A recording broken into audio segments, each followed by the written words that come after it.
The Adventures of Sherlock Holmes, by Sir Arthur Conan Doyle. Adventure 4. The Boscombe Valley Mystery. We were seated at breakfast one morning, my wife and I, when the maid brought in a telegram. It was from Sherlock Holmes and ran in this way. "Have you a couple of days to spare? Have just been wired for from the west of England in connection with Boscombe Valley tragedy.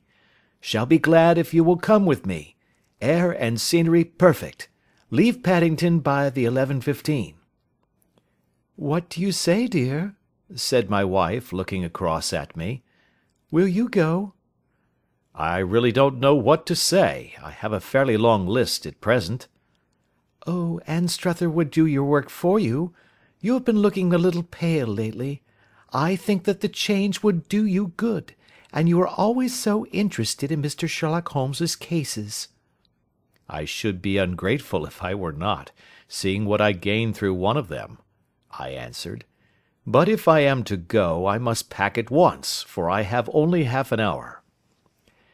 My experience of camp life in Afghanistan had at least had the effect of making me a prompt and ready traveller.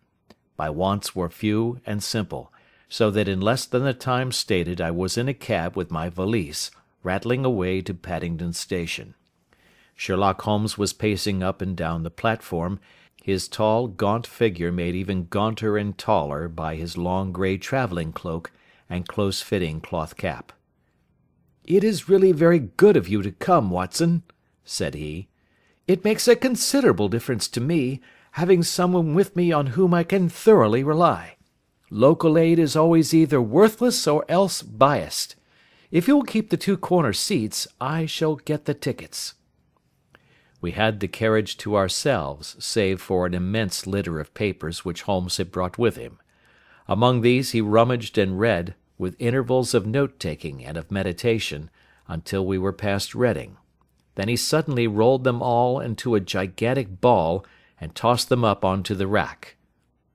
"Have you heard anything of the case?" he asked. "Not a word. I have not seen a paper for some days."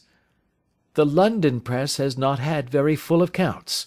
I have just been looking through all the recent papers in order to master the particulars. It seems, from what I gather, to be one of those simple cases which are so extremely difficult." "That sounds a little paradoxical." "But it is profoundly true. Singularity is almost invariably a clue. The more featureless and commonplace a crime is, the more difficult it is to bring it home.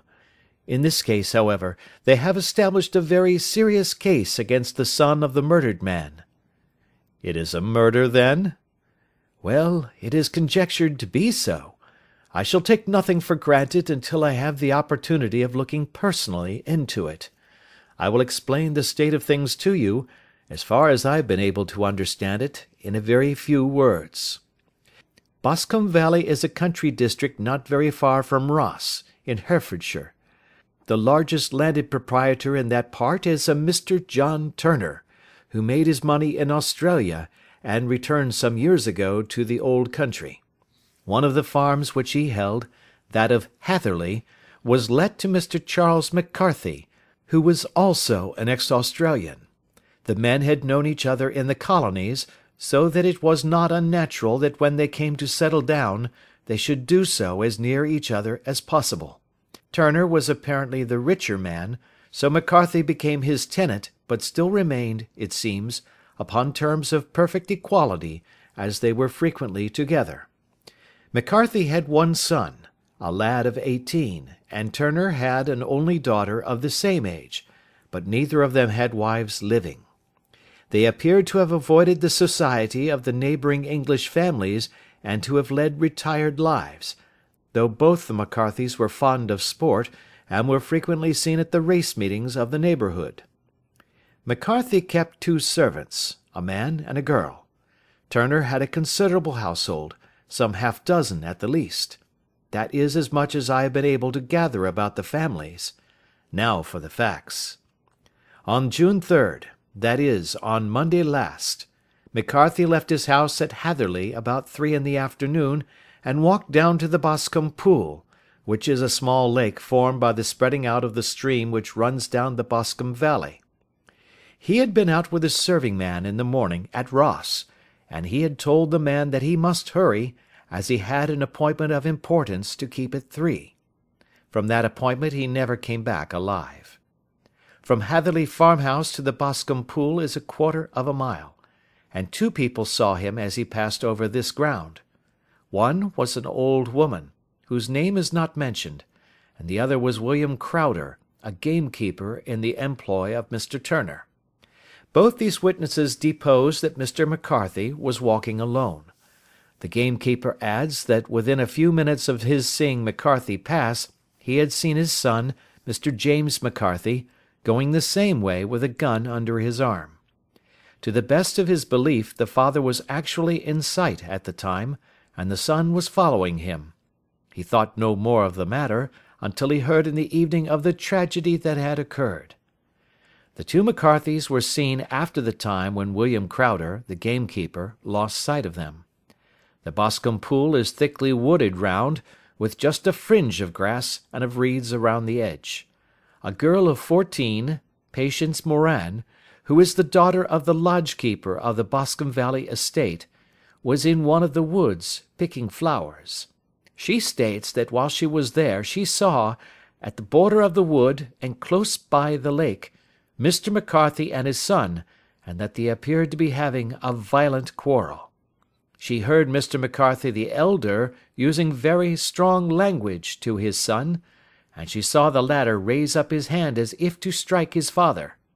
She was so frightened by their violence that she ran away and told her mother, when she reached home, that she had left the 2 McCarthys quarrelling near Boscombe pool, and that she was afraid that they were going to fight.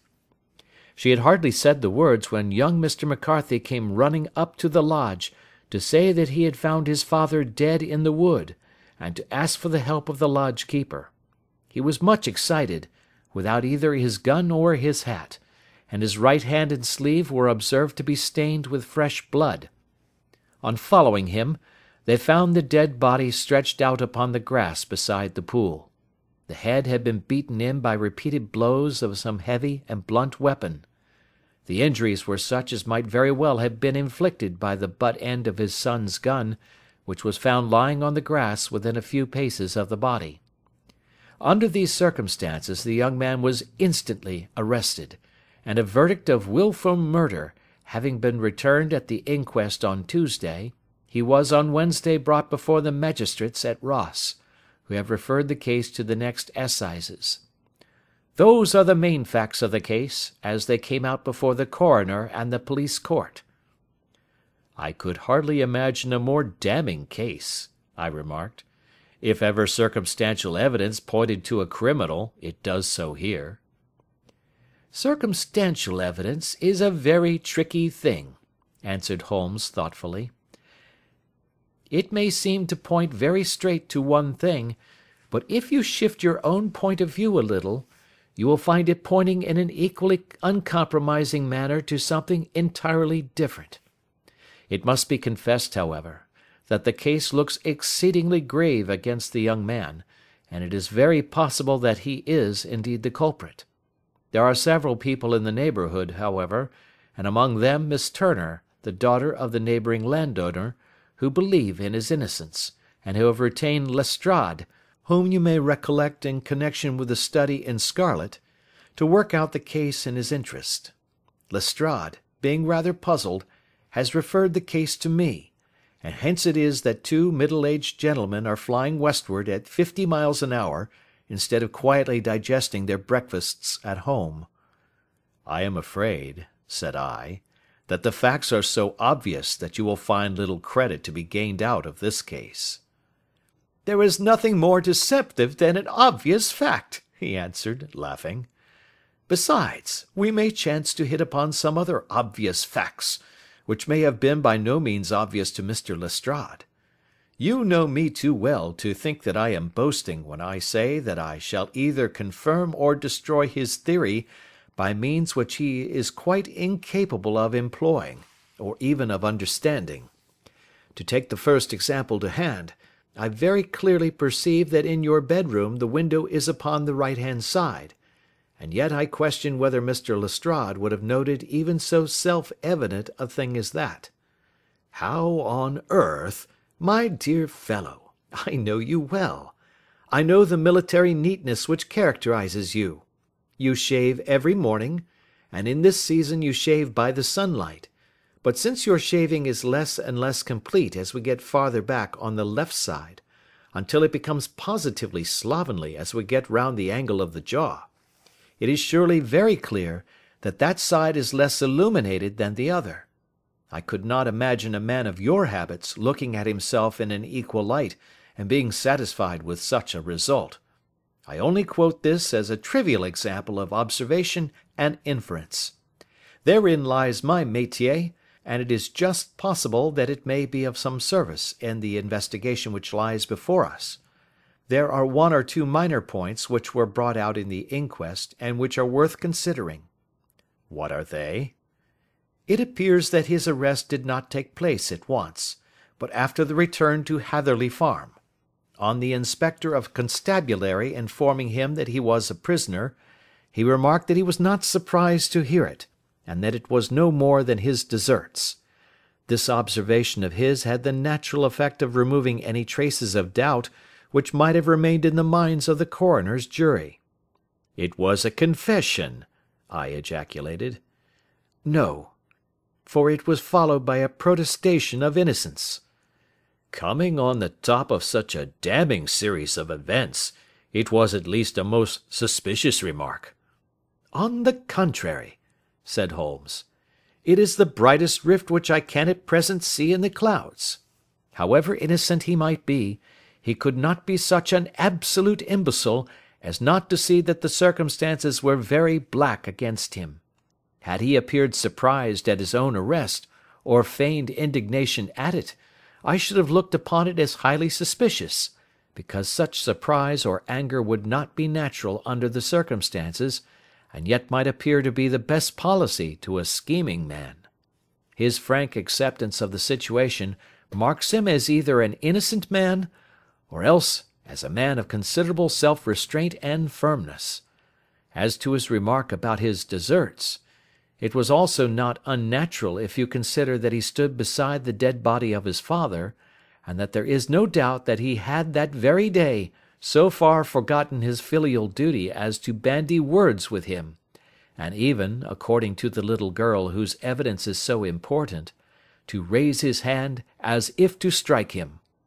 The self-reproach and contrition which are displayed in his remark appear to me to be the signs of a healthy mind rather than of a guilty one." I shook my head. "Many men have been hanged on far slighter evidence," I remarked. "So they have, and many men have been wrongfully hanged." "What is the young man's own account of the matter?" "It is, I'm afraid, not very encouraging to his supporters, though there are one or two points in it which are suggestive. You will find it here, and may read it for yourself.